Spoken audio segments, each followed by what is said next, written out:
Assalamualaikum dan salam sejahtera. Saya mewakili firma 18 Tuan Sabri ingin membentangkan tugasan PBLA syariah kami pada hari ini. Pertama, kita lihat kepada definisi dan skop keterangan. Seksyen 3 Nakman Keterangan Mahkamah Syariah Berhubungan Persekutuan 1997 menjelaskan keterangan dari sudut syariah bermaksud keterangan yang membuktikan sesuatu hak atau kepentingan. Keterangan di bawah seksyen sama meliputi A. Bainah dan syahadah, B. Segala penyataan yang dibenarkan atau dikehendaki oleh mahkamah dibuat di hadapannya oleh saksi berhubungan dengan perkara-perkara yang disiasat. Maka penyataan sedemikian disebut sebagai keterangan lisan. Definisi keterangan lisan. Seksyen 3 enakmen keterangan mahkamah syariah yang sama menjelaskan bahawa segala penyataan dibuat oleh saksi yang dibenarkan atau dikehendaki oleh mahkamah berhubung perkara-perkara fakta yang disiasat.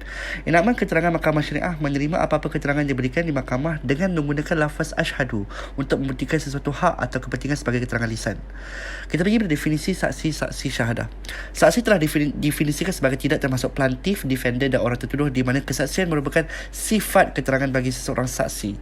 Ini pada seksyen 3 Nakman Keterangan Mahkamah Syariah. Bahasa syahadah merupakan perkabaran berkaitan sesuatu dengan lafaz yang khusus, iaitu lafaz asyhadu, aku bersaksi.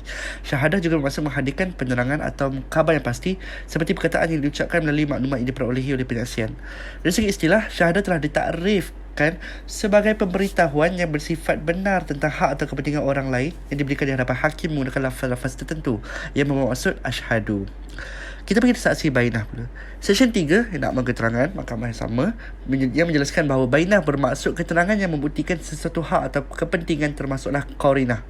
Bahasa al-bainah berasal daripada kata Arab bayanah yang bermaksud terang dan nyata. Selain itu ia juga berarti dalil atau hujah. Dari segi istilah, bainah merujuk sebagai setiap sesuatu yang menjelaskan sesuatu hak atau kepentingan dan ia tidak terhad kepada kesaksian semata-mata. Kita pergi pada skop keterangan lisan saksi dari perspektif peguam syar'i.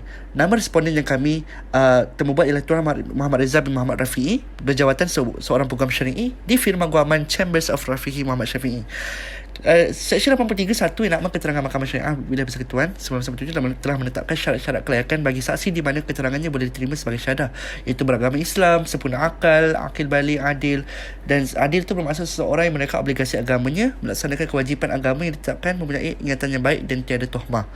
Dan dari seksyen 83.2 sehingga seksyen 83.7 Akta Keterangan yang sama juga memperuntukkan keterangan saksi yang tidak memenuhi syarat saksi syahadah masih boleh diterima atas dasar saksi bainah. Syarat-syarat yang ditetapkan menerusi enakmen atau pertunjukan di atas adalah mengikat dan terpakai kepada keterangan bagi saksi syahadah maupun bainah dan terpulang kepada pihak mahkamah bagi menentukan status keterangan berkenaan. Maka saksi yang tidak memenuhi syarat syahadah seperti di atas masih boleh diterima keterangan mereka atas dasar saksi bainah. Kita pergi pula kepada dalil Al-Quran. Keterangan lisan syahadah surah Al-Quran ayat 282 yang mengetengahkan isu kesaksian wanita dalam perbincangan tentang bilangan saksi. Kerana Islam menetapkan bilangan tertentu dalam kes-kes tertentu untuk dipenuhi selain dari syarat-syarat syahadah. Keterangan lisan bainah pula surah Al-Maidah ayat 8 telah menjelaskan betapa pentingnya seseorang saksi yang adil dalam memberikan keterangan bagi menegakkan keadilan. Dalil As-Sunnah, keterangan lisan syahadah, ada sebuah hadis riwayat Abu Daud 1952 daripada Ummu Salamah. Hadis tersebut ini menjelaskan pentingnya pembuktian bagi membantu hakim untuk menjatuhkan hukuman dan membuat keputusan dengan adil. Bagi keterangan lisan bainah, sebuah hadis riwayat Al-San'ani, Rasulullah SAW telah bersabda, al-bainah ke atas pihak yang menuntut sementara sumpah ke atas pihak yang ingkar. Kita pergi pada prinsip pandangan ulama'. Jumhur ulama' telah bersepakat mengiktiraf prinsip syahadah sebagai salah satu kaedah pembuktian dalam penentuan kismal atau jenayah. Para ulama' masih berselisih pendapat dalam memberikan pengertian bainah dari segi syarak dan telah membawa kepada kewujudan dua pendapat. Pandangan pertama ini adalah bainah bermaksud syahadah atau kesaksian dan dikira sebagai pandangan terkuat, memandangkan disokong oleh jumhur ulama'. Pandangan kedua ialah bainah bermaksud bukti keterangan, dan pendapat ini telah disokong oleh minoriti ulama' seperti Ibnu Farhun, Ibnu Taimiyah dan serta Ibnu Qayyim. Kita pergi mengenai syarat syahadah, bagi beberapa contoh. Pertama, melihat. Ulama mazhab Syafi'i menerima saksi buta jika semasa sabit kesaksian yang masih boleh melihat. Mereka ulama dan mazhab Hanifah menolak sepenuhnya kesaksian orang buta. Dari segi syarat agama Islam, mazhab Syafi'i tidak menerima kesaksian orang kafir atau orang bukan beragama Islam. Dan Imam Ahmad dari mazhab Hambali pula menerima kesaksian orang kafir hanya dalam kes melibatkan wasiat. Kita pergi pada pandangan penulisan ahli akademik. Amir Husin Muhammad Nur, Zul Kusran dan Cik Mariam Ahmad. Secara amnya konsep syahadah merangkumi aspek definisi hukum serta rukun kesaksian, syarat penarikan sebelum kesaksian, bilangan saksi dan hukum kesaksian palsu. Kedudukan saksi kanak-kanak, wanita dan orang bukan Islam dengan mengemukakan dalil-dalil dan pandangan mazhab-mazhab. Islam sangat menitik beratkan kualiti dan kuantiti saksi serta mematuhi syarat-syarat yang ditetapkan dari segi syarat supaya pihak dalam kes dapat mencapai keadilan yang sewajarnya. kita pergi pula kepada bahagian terakhir, respon dan perspektif responden. Dari isu orang yang boleh memberikan keterangan sebagai saksi. Seksyen 81 Akta Keterangan Mahkamah Syariah Lebih Ketua 1997, huraian oleh Tuan Reza, seseorang Islam boleh disebabkan adil apabila tidak fasik dan bukanlah orang yang tidak mengikut agama Islam dengan betul.